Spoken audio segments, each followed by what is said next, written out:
आज एक कंप्रेसर है हमारे पास। तो मान लीजिए इस पर कुछ नहीं लिखा होता है, कभी मिट गया है, तो कॉमन रनिंग स्टार्टिंग कैसे पता कर लेते हैं।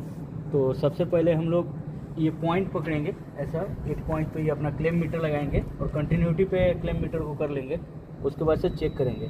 मान लीजिए 0.9 आ रहा है मेरे मीटर पे, मीटर देखो, हाँ देखा। 0.9 आ रहा है।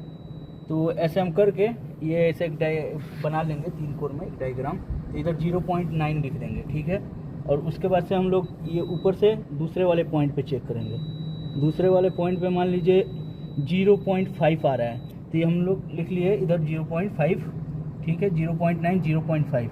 अब ये दोनों इस पे लगाएंगे कंटिन्यूटी पे, और तो इसका पॉइंट वैल्यू आ रहा है 1.4 1.5 समथिंग आ रहा है, 1.4। तो ये मान लीजिए हमने लिख लिया 1.5। तो अब ये दोनों को जो सबसे ज़्यादा जिसकी वैल्यू होगी 1.5 है, तो उसके सामने वाला पॉइंट कॉमन हो जाएगा। जैसे ये वाला पॉइंट हमारा कॉमन हो गया, इसको हम लोग कॉमन करते हैं। ये दोनों पे सबसे ज़्यादा आ रहा है पॉइंट, तो इसके सामने वाला पॉइंट हमारा कॉमन हो गया। अब इसमें कॉमन तो पता चल गया, अब रनिंग कौन सा है, स्टार्टिंग कौन सा है। तो हम ये पॉइंट लगाएंगे। जैसे इसका 0.5 आ रहा है, तो और इसका चेक करेंगे कॉमन के साथ 0.9 आ रहा है। तो ये जो 0.9 आ रहा है ये हमारा स्टार्टिंग हो गया।